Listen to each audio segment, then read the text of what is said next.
आज की क्लास को अपनी प्रीवियस क्लास से कंटिन्यू करते हुए चलते हैं। प्रीवियस क्लास में हम लोगों ने लैंड रिफॉर्म्स से रिलेटेड सारे टॉपिक को कवर कर लिया था। टाइप ऑफ लैंड रिफॉर्म्स क्या क्या हुए थे वो सारे हमने कवर कर लिए थे।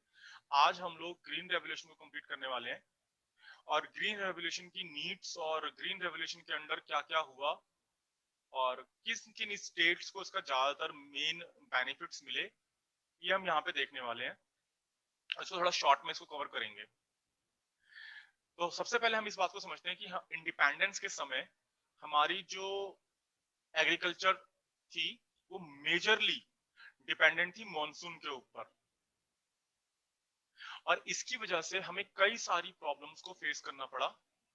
खासकर जो फेमिनिस्ट रिलेटेड जो प्रॉब्लम थी, जो पौधों में कीड़े वगैरह लग जाते हैं और सारी की सारी टिड्डे की जो टिड्डे होते हैं, जिसको फैमिलीज को टिड्डे बोलते हैं, टिड्डे वगैरह की वजह से सारी की सारी फसल खराब हो जाती है। तो इन सब चीजों से बचने के लिए ग्रीन रेवोल्यूशन हुआ था। और ग्रीन रेवोल्यूशन के अंडर क्या क्या चीजें हुई, गवर्नमेंट ने क्या क्या इनिशिएटिव लिए, वो सारी चीजें हम यहाँ पे कवर करने वाले हैं। तो फर्स्ट ऑफ ऑल हम अपनी before green revolution state of agriculture की बात को कर लेते हैं, समझ लेते हैं, और उसके बाद हम जिसकी वजह से ग्रीन रेवोल्यूशन के इम्पैक्ट को हम अच्छे से समझ पाएंगे। ठीक, तो हम क्या करें कि at the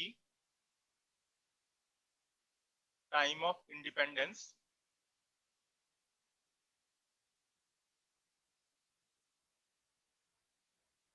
independence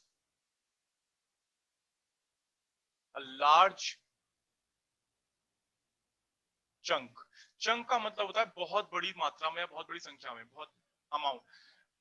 chunk of farmers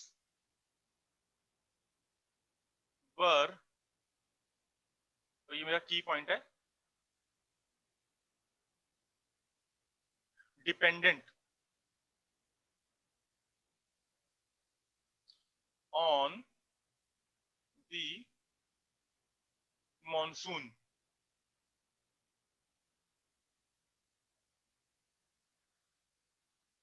because of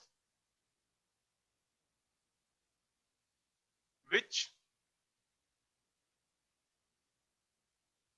they faced innumerable problems, यानी अनगिनत, जिसे आप बोलते हो हिंदी में ना, एन नंबर्स ऑफ प्रॉब्लम्स को उनको फेस करना पड़ा।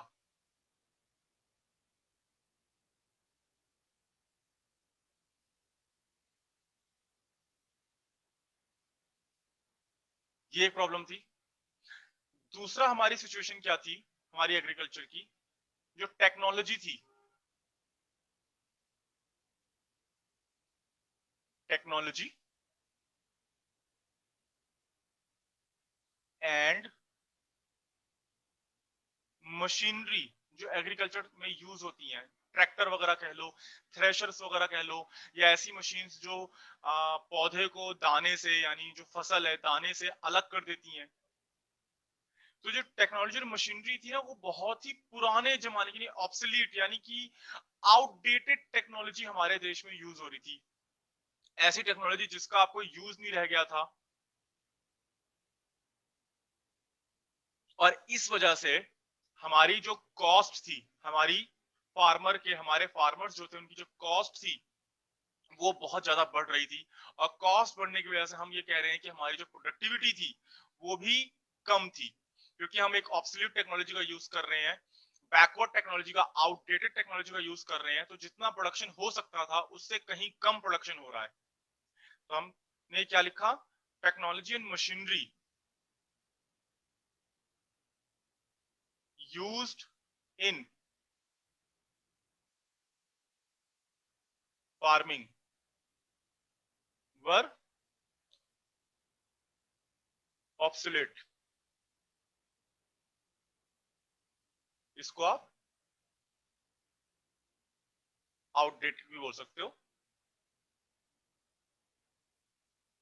विच रिजल्टेड, और इसकी वजह से क्या हुआ, लो एग्रीकल्चरल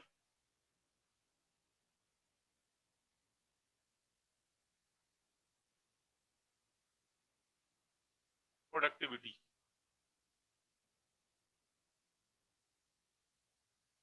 ठीक, और एक और चीज हमारे देश में हुई थी जो फेमिनिस्ट, जिसको मैंने बोला टिड्डे वगैरह या फसलों में कीड़े लग जाना,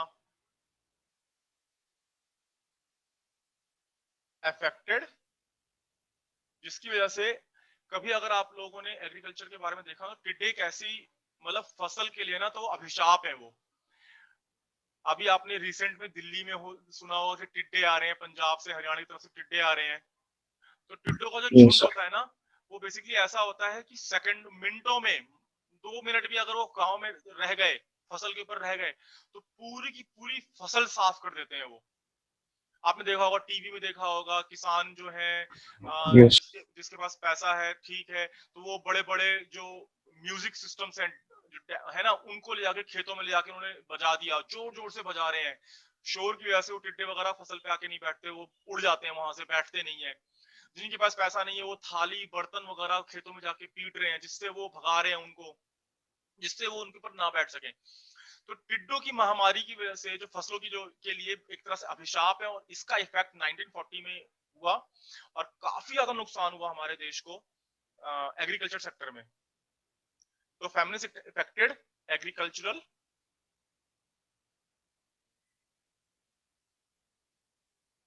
प्रोडक्टिविटी इन 1940s 40s में 1940s में ये सारा असर हुआ। और इस सब का इम्पैक्ट क्या पड़ा कि हमारे देश में ना फूड की शॉर्टेज हो गई। This resulted in the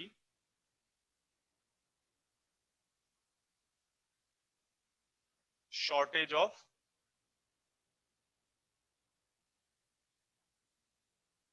food grains in India. तो हमें ये समझ में आ रहा है कि बिफोर ग्रीन रेवोल्यूशन हम as a economy, as a agricultural agrarian economy, India क्या क्या प्रॉब्लम फेस कर रहा था। इसमें एक प्रॉब्लम और है जो हमने ऊपर डिस्कस भी करी है, पर इंडियन गवर्नमेंट ने उसको टैकल आउट करने के लिए बहुत सारे कदम भी उठाए, लेकिन फिर भी वो हमारे एग्रीकल्चर सेक्टर का एक बहुत बड़ा पार्ट रहा, और वो था landlord and landers. Basically landlord और लैंडर्स क्या करते थे, गरीब किसानों को गरीब किसानों को अपने खेत या पूंजी पैसा रेंट पे या उधार देते थे, और बहुत ही हाई इंटरेस्ट रेट पे। अब क्योंकि किसान एक अनपढ़ होता था, यूजुअली उसका सारा उसकी सस्टेन करने के लिए, जीविका को बनाए रखने के लिए वो खेती बाड़ी करता था, और जिसके पास जमीन नहीं है वो तो ऐसे लैंडलॉर्ड्स और लैंडर से पैसा लेके काम करता था, जमीन और पैसा लेके काम करता था।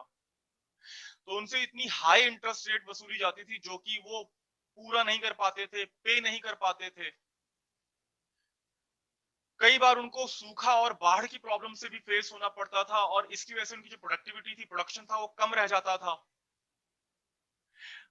इन सभी कारणों की वजह से लैंडर्स और लैंडलॉर्ड्स का जो इंटरेस्ट रेट था, जो उधारी थी, वो चुका नहीं पाते थे, और वो year by year, season by season in landlords और लैंडर्स की उधारी में, इन डेप्टनेस डूबते चले जाते थे।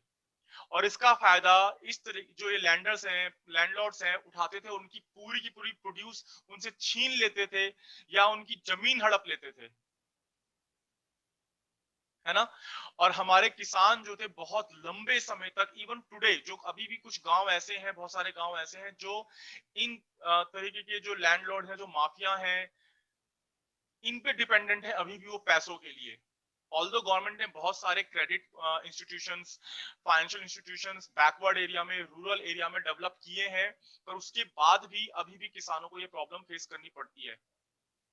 ये उस ईरा में एक बहुत ही मेजर प्रॉब्लम थी कि उनको वो जमीन अपनी देते थे बहुत हाई रेंट पे काम करने के लिए, या पैसा देते थे बहुत हाई रेंट पे काम करने के लिए, हाई इंटरेस्ट पे काम करने के लिए, और इवेंचुअली किसान चुका नहीं पाते थे, तो उनसे उनकी खेती, उनकी फसल छीन लेते थे। तो ये किसान की स्थिति, जिसे हिंदी में बोलते हैं, बद से बदतर होती जा रही थी। तो इसको इंप्रूव करने के लिए भी गवर्नमेंट ने बहुत सारी चीजें करी। वो आप आगे आगे हम पढ़ेंगे। तो आपने देखा कि ग्रीन रेवोल्यूशन होने का एक बहुत बड़ा कारण ये था कि इंडिया में ये सारी प्रॉब्लम किसान फेस कर रहे थे, और इसी वजह से ग्रीन रेवोल्यूशन का जो इम्पैक्ट पड़ा वो भी बहुत अच्छा हुआ। ये सारी चीजें हमने ठीक करनी शुरू करी, तो उसी को हमने ग्रीन रेवोल्यूशन बोला है। तो यस सर। लैंडर और लैंडर्स एक्सप्लॉइटेड, एक्सप्लॉइट का मतलब मिसयूज करना, exploited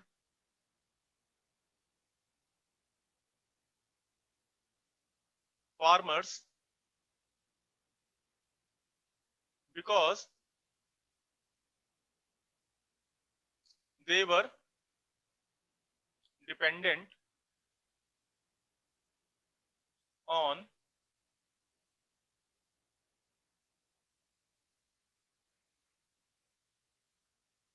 landlords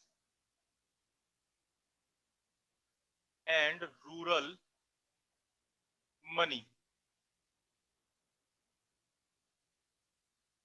lenders to meet their credit requirements। तब तो इंडियन गवर्नमेंट इतना ज्यादा डेवलप नहीं हो पाई थी कि गांव देश में जाके बैंक को सेटअप कर पाए, फाइनेंशियल इंस्टीट्यूशंस को सेटअप कर पाए,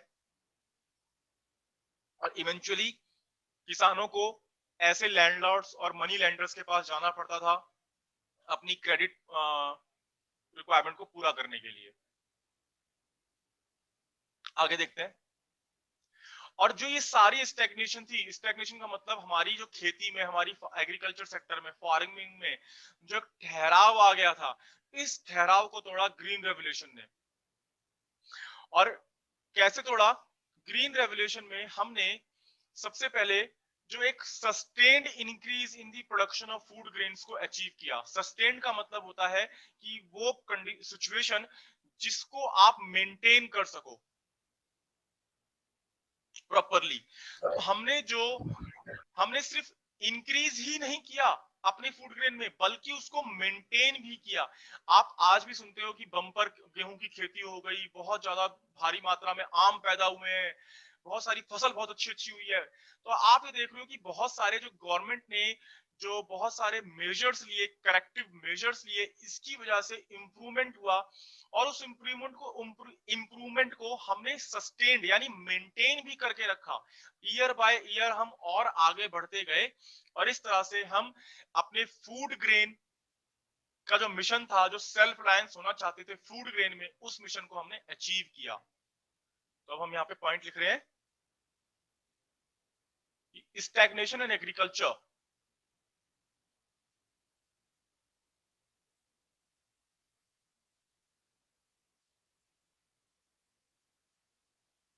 was broken by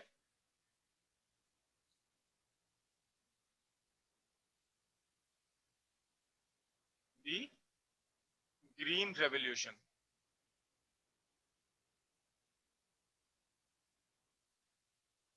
green revolution से हमने ये काम किया। यहाँ पे हम आगे लिखते हैं, it refers to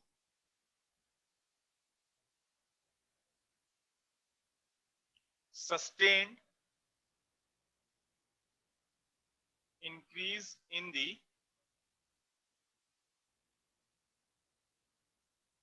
production of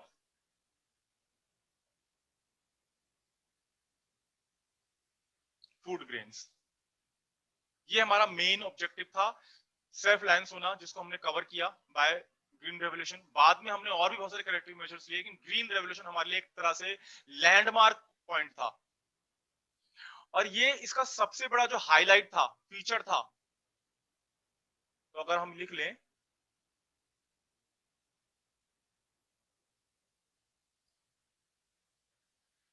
highlight जो थे, इसका सबसे बड़ा जो हाईलाइट था, यूज ऑफ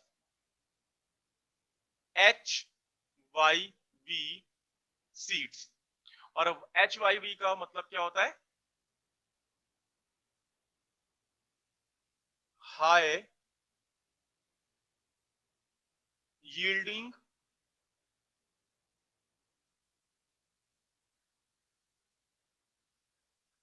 variety seeds। अब थोड़ा सा हाई यील्ड वैरायटी सीड्स के बारे में समझ लेते हैं। High yield variety seeds basically क्या थे, इनको ना उस टाइम पे भी और इवन अभी भी मिरेकल सीड्स के बारे में जाना जाता था। मिरेकल जो ये जो high yield seeds variety seeds थे, इनको बहुत ही साइंटिफिक तरीके से प्रोड्यूस किया गया।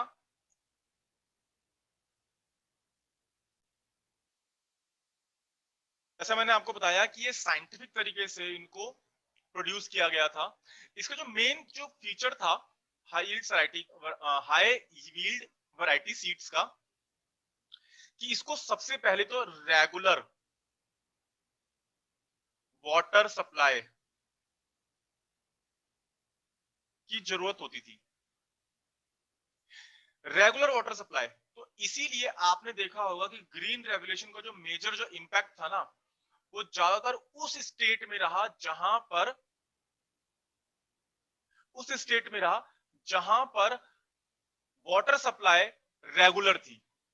तो हम ये भी कह सकते हैं कि ग्रीन रेवोल्यूशन का इंपैक्ट रिलेटिवली उन स्टेट में बहुत कम रहा जहां पे रेगुलर वाटर सप्लाई नहीं थी, जो वाटर सप्लाई की फैसिलिटी, इरिगेशन फैसिलिटीज जहां पे नहीं थी। अच्छा, इसका एक और मेन वो था कि यूज ऑफ पेस्टिसाइड्स, कीड़े मकोड़े मारने की जो दवाई होती है, जो खेतों में छिड़काव जिसका होता है, एंड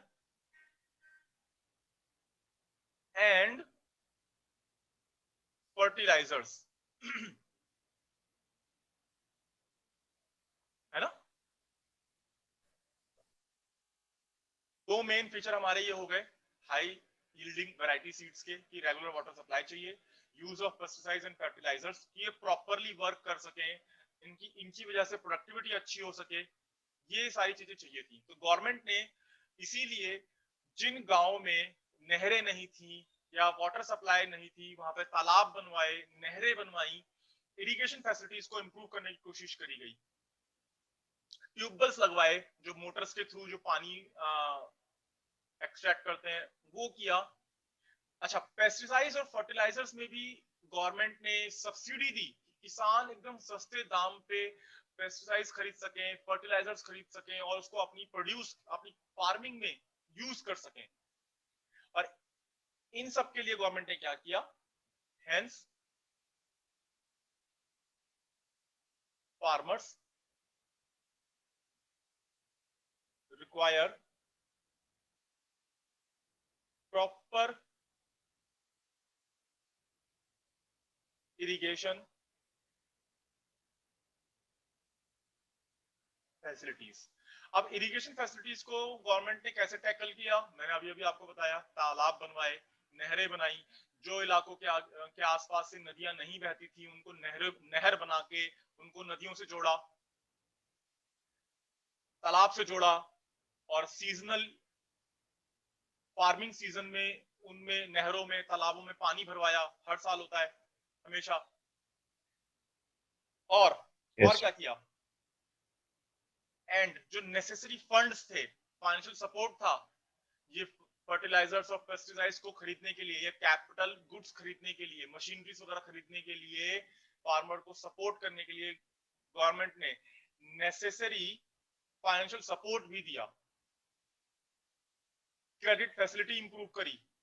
कैसे इंप्रूव करी, गांव में रूरल बैंक को डेवलप किया, रूरल बैंक स्टैब्लिश किए, जो गवर्नमेंट बैंक्स थे उनको गांव में स्टैब्लिश किए, प्राइवेट बैंक जो थे उनको बोला कि आप गांव में जाओगे तो आपको कुछ फैसिलिटीज, कुछ कंसेशन हम आपको अपनी तरफ से प्रोवाइड करेंगे। तो इस तरह से गवर्नमेंट ने इंश्योर किया कि बैंकिंग सिस्टम भी गांव और रूरल एरिया में पहुंच सके। तो मैं क्या लिख रहा हूं, यही बातें लिख रहा हूं कि hence farmer require proper irrigation facilities and necessary financial support to consume fertilizers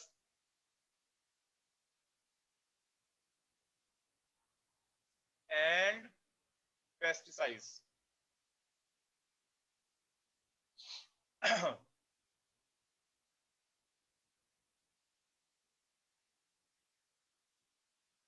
To obtain the benefit of HYV seeds. तो हमने पढ़ लिया हाई यील्डिंग वैरायटी सीड्स तभी काम करता है जब हम अपने मेन दो हमारे जो पॉइंट्स हैं ये कवर कर सकें, और ये दो मेन पॉइंट को करने के लिए गवर्नमेंट ने ये कदम उठाया। ठीक है, यस। चलो, तो यानी ग्रीन रेवोल्यूशन में मेजर चेंजेस क्या हुए? सबसे पहला हाईलाइट है हाई यील्ड वैरायटी सीड्स। दूसरा मेजर चेंज क्या किया गवर्नमेंट ने? Improve irrigation facilities. यूजुअली और before after just after independence काफी सालों तक हमारे किसान मॉनसून के ऊपर डिपेंडेंट थे। जैसा हमने ऊपर लिखा है, अभी हमने जब डिस्कस के ऊपर लिखा हमने, तो मॉनसून के ऊपर डिपेंडेंट ना रह के इरिगेशन फैसिलिटीज को इंप्रूव करने का पर्पस ही यही था। और जब गवर्नमेंट ने ये करना शुरू किया तो आपने देखा, हम लोग आज देख रहे हैं कि हमारा जो फूड ग्रेन में जो हमारा प्रोडक्शन है वो कहीं ज्यादा है। आप तो आए दिन अब ये न्यूज भी सुनते हैं कि किसी स्टेट में, चाहे वो दिल्ली हो, पंजाब हो, हरियाणा हो, उत्तर प्रदेश हो या कोई और स्टेट हो, आप अलग अलग स्टेट की डिफरेंट डिफरेंट न्यूज सुनते हैं कि वहां पे इतना अनाज सड़ गया, किसी किसान ने वहां पे ट्रक भर के अपनी फसल को गिरा दिया। अभी 2-3 दिन पहले हम लोग एक न्यूज समझ रहे थे, सुन रहे थे, जहाँ पे आई थिंक केरला की न्यूज है या तमिलनाडु की, कहीं की न्यूज है, मुझे स्टेट याद नहीं है, बट वहां पे एक सर्टेन किस्म के आम होते हैं, वो बहुत ज्यादा तादाद में हुए थे। अब गवर्नमेंट उनको प्रॉपर प्राइस प्रोवाइड नहीं कर पाई, उनकी ट्रांसपोर्ट कॉस्ट भी नहीं निकल आ पाई। तो पहले वो जो 1 लाख पर टन बिकते थे, उनकी इतनी ज्यादा पैदावार हो गई कि वो 10 से 20 हजार पर टन आ गए। तो इनकी ट्रांसपोर्ट कॉस्ट भी नहीं निकल के आ रही है। तो किसानों ने क्या किया, वो सारा का सारा जो आम था वो रोड पे ही फेंक दिया। ऐसे ही आए दिन आप कभी टमाटर के लिए सुनते हो, कभी आप अगर मीट इंडस्ट्री की बात करें तो आप चिकन के बारे में आप ये सुन सकते हो कि लोगों ने ये भी एग्रीकल्चर एक्टिविटी है। खैर हम स्ट्रिक्टली अपनी फार्मिंग से रिलेटेड बात कर रहे हैं, तो ये सारी चीजें फार्मिंग रिलेटेड है। तो आज की डेट में हम लोग क्या प्रॉब्लम फेस कर रहे हैं, उस समय तो हमने ये प्रॉब्लम फेस करी जो हम लोग पढ़ रहे हैं। अगर हम करंट सिनारियो की बात करें, करंट सिनारियो में हम क्या प्रॉब्लम फेस कर रहे हैं? करंट सिनारियो में हम प्रॉब्लम फेस कर रहे हैं मेन स्टोरेज, वेयर हाउसिंग की प्रॉब्लम को फेस कर रहे हैं, प्रॉपर मैनेजमेंट की प्रॉब्लम को फेस कर रहे हैं। हमने अब फूड ग्रेन में प्रोडक्शन को तो अचीव कर लिया है, पर इतना ज्यादा जो प्रोडक्शन हम कर रहे हैं उसको रखे कहां, ये अब मेन प्रॉब्लम हमारे देश में हो रही है। अनाज सड़ जा रहे हैं, बाहर बारिश में भीग रहे हैं तो उनमें अंकुर फूट रहे हैं, वो यूज में नहीं रह गए, बेकार हो गए। करंट मॉडर्न ईरा में हम ये प्रॉब्लम को फेस कर रहे हैं। ठीक है, खैर मॉडर्न ईरा की हम बात नहीं कर रहे हैं, पर आप अपने आंसर को सपोर्ट करने के लिए, अपने एक्सप्लेनेशन देने के लिए आप इन सब चीजों को भी लिख सकते हो। ठीक, ओके। थर्ड मेन हाईलाइट क्या थी? Use of chemical fertilisers. जो केमिकल बेस्ड फर्टिलाइजर्स आने शुरू हुए, इसकी वजह से हमारी प्रोडक्शन बहुत ज्यादा बढ़ गया। Chemical fertilisers and pesticides. Earlier हम लोग किस पे डिपेंडेंट थे? काउ डंग वगैरह पे डिपेंडेंट थे। अगर आपको याद ना हो तो मतलब आपको तो खैर नहीं पता होगा, आपके जनरेशन के बच्चों को नहीं पता होगा, पुराने जमाने में ना लोग क्या करते थे, वो नमक और वो राख का वो बनाते थे पेस्टिसाइड्स, और वो खेतों में आज भी कुछ किसान लोग करते हैं, राख में मिला के केमिकल को, पेस्टिसाइड्स को फेंकते थे, जिससे फसलों के ऊपर कीड़े मकोड़े ना लगे। लेकिन उससे कहाँ कीड़े मकोड़े छूटते थे? लेकिन जब से केमिकल पेस्टिसाइड्स और फर्टिलाइजर्स यूज होने लगे, फर्टिलाइजर्स में हम एनिमल डंक को यूज करते थे, जो एनिमल वेस्ट जो होता था, गोबर वगैरह, हम ये यूज करते थे। तो इससे हमारी प्रोडक्टिविटी कम थी ही, लेकिन जैसे ही हमने केमिकल बेस्ड फर्टिलाइजर्स और पेस्टिसाइड्स को यूज करना शुरू किया, हमारी प्रोडक्शन बहुत ज्यादा बढ़ गई। अगर इसी को, ये तो हमारी पुरानी प्रॉब्लम थी, लेकिन अगर इसी को हम करंट उसमें देखें तो करंट में हम लोग ऑर्गेनिक की तरफ जाते हैं। ऑर्गेनिक का मतलब वही ट्रेडिशनल वे, कि अगर ऐसे प्रोड्यूस जिसमें केमिकल पेस्टिसाइड्स और फर्टिलाइजर्स का यूज ना हुआ हो, उसको ढूंढते हैं अब लोग कि वो खरीदें। क्योंकि केमिकल बेस्ड, बेसिकली केमिकल अगर का यूज कर रहे हैं तो वो फसलों के थ्रू, अनाज के थ्रू, फ्रूट्स के थ्रू, सब्जियों के थ्रू आपकी बॉडी में जा रहा है और तरह तरह की बीमारियों को जन्म दे रहा है। जब ये लोगों को बात समझ में आने लग गई तो लोग ऑर्गेनिक की तरफ जाने लग गए। अगर आप आज की डेट में देखो, कोई ऑर्गेनिक आइटम आप खरीदने जाओगे वो बहुत ज्यादा कॉस्टली होती है in comparison to these normal items.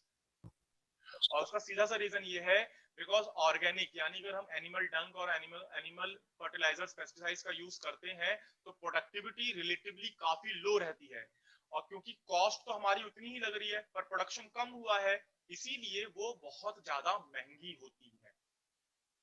खैर, ये हमारी मॉडर्न एरिया की प्रॉब्लम्स हैं, हम तो ग्रीन रेवोल्यूशन को पढ़ रहे हैं, तो ग्रीन रेवोल्यूशन में ये सारी बातें हमारी हुई। अब हम थोड़ा ये देख लेते हैं कि ग्रीन रेवोल्यूशन से मेजर बेनिफिट क्या हुए। बेनिफिट्स ऑफ द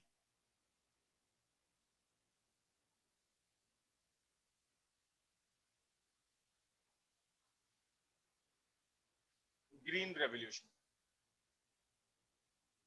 ठीक है, चलो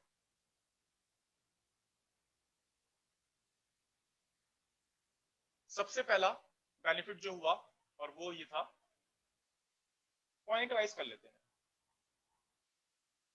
अवेलेबिलिटी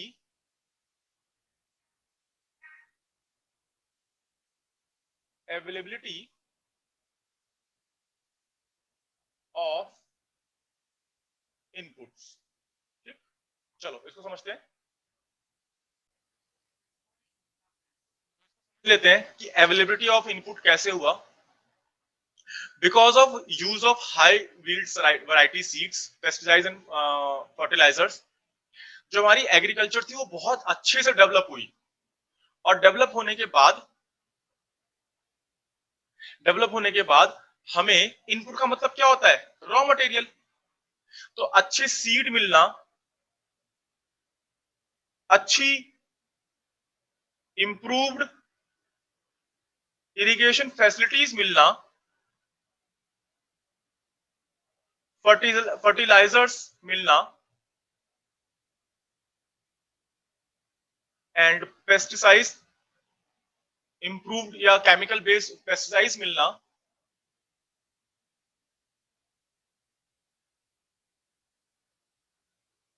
ये सारे बेसिकली सारे क्या है, ये इनपुट ही तो है। इन इनपुट का यूज करके आप आउटपुट करोगे, और आउटपुट क्या है आपकी फार्मिंग, आपकी फसल, आपकी crop. Yes. Availability of better input, green revolution की वजह से किसानों को अच्छे इनपुट मिले। अच्छे इनपुट का मतलब अच्छे सीड यानी अच्छे बीज मिले, अच्छी इरिगेशन फैसिलिटी मिली, अच्छे केमिकल्स, सॉरी अच्छे फर्टिलाइजर्स, अच्छे पेस्टिसाइड्स ये मिले। तो इन इनपुट का यूज करके किसान जो है एक अच्छी प्रोडक्टिविटी कर पाया और जिसका आउटपुट था वो कहीं ज्यादा था। दूसरा, हम इस बात को समझ सकते हैं यहां पे साइंटिफिक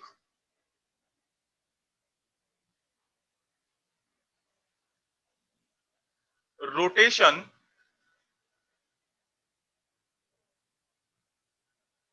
ऑफ क्रॉप्स।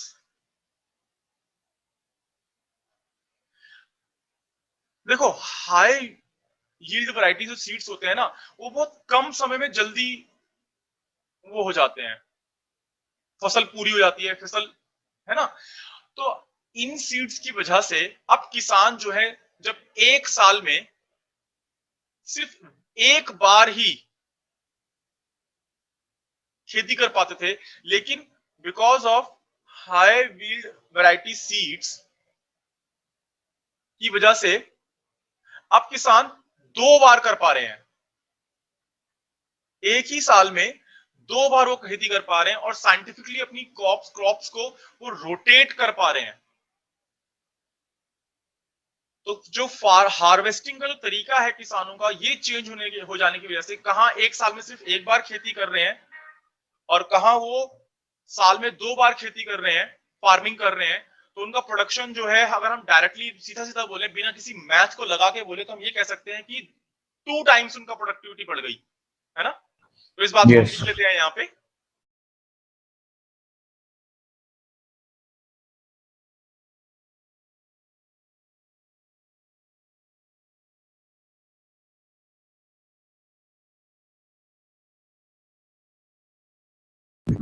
सर आप म्यूट कर। अब यहाँ पे इट क्या है, ग्रीन रेवोल्यूशन। तो it allowed the farmers to harvest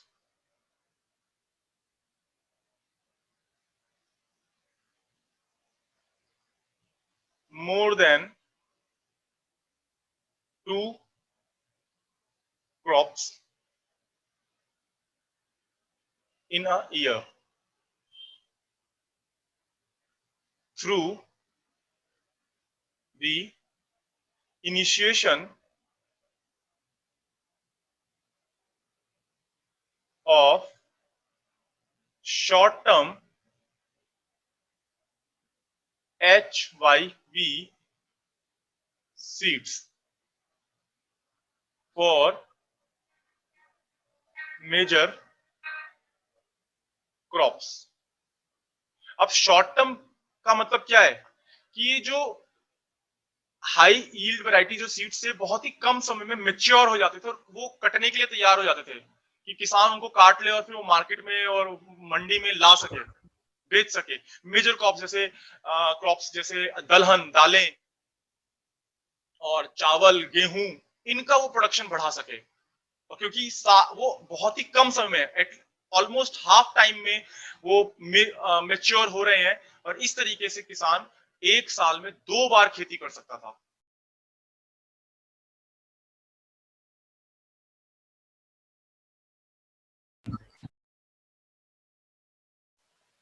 हमारा थर्ड पॉइंट है यहाँ पे, और वो था minimum support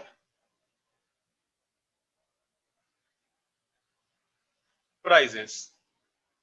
minimum support prices, जिसके बारे में आप आज भी आजकल न्यूज में सुनते होंगे, जिसको हम शॉर्ट में एमएसपी भी बोल देते हैं, मिनिमम सपोर्ट प्राइस।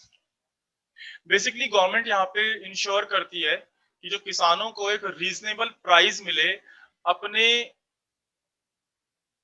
प्रोड्यूस का, जिसकी वजह से जो इनकी इनकम है वो अननेसेसरीली फ्लक्चुएट ना हो। एमएसपी के द्वारा गवर्नमेंट बेसिकली क्या करती है कि जो मेजर क्रॉप्स हैं उनके प्राइसेस को मार्केट में फिक्स कर देती है। जर्नल अगर एकदम सिंपल लेहमैन टर्म में समझें, तो गवर्नमेंट कहती है कि अगर आपको एक ये मिनिमम प्राइस कहीं नहीं मिल रहा है, मिनिमम प्राइस का मतलब कि अगर इस रेट पे आप अपनी प्रोड्यूस को नहीं बेच पा रहे हो, तो आप हमारे पास आओ, हम परचेज करेंगे। इसीलिए डिफरेंट डिफरेंट मंडीज में गवर्नमेंट के एजेंट बैठे होते हैं, गवर्नमेंट अथॉरिटी वहां पे होती है, और लीगल वे के थ्रू, एफसीआई के थ्रू, वो बेसिकली गवर्नमेंट परचेज करती है किसानों से उनकी प्रोड्यूस को इस मिनिमम सपोर्ट प्राइस पे। तो इस तरह गवर्नमेंट एक्चुअली इंश्योर करती है कि किसानों को एटलीस्ट उनकी प्रोड्यूस के लिए का एक मिनिमम प्राइस तो मिल ही सके, और इस तरह से किसानों की इनकम को फ्लक्चुएट होने से, अननेसेसरीली लॉस होने से बचाया जा सकता है किसानों को। तो सारा हमारा जो एक्सप्लेनेशन है, इसको हम यहाँ पे लिख लेते हैं, एक्सप्लेन कर लेते हैं। तो it insured farmers with reasonable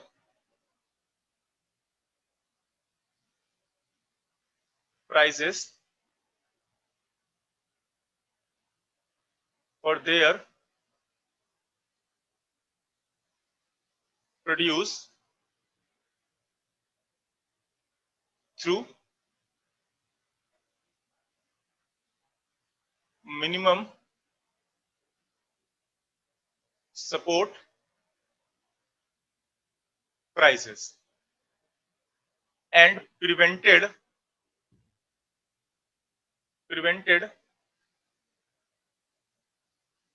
income fluctuations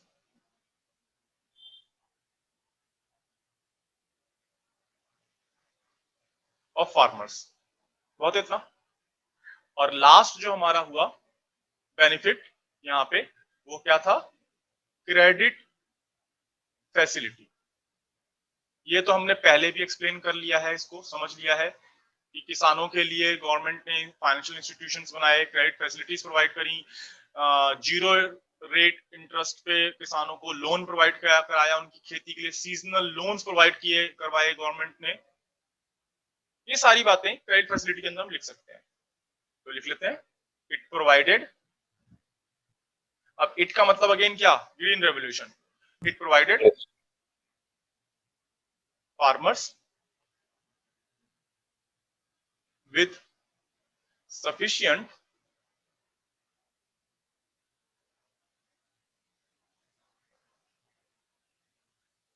credit facilities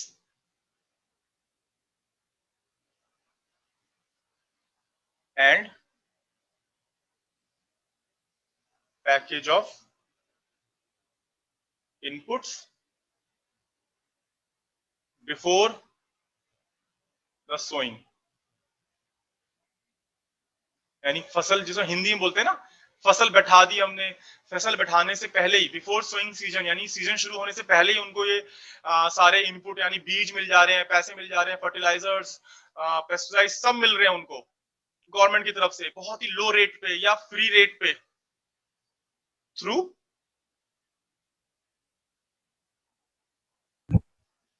government programmes.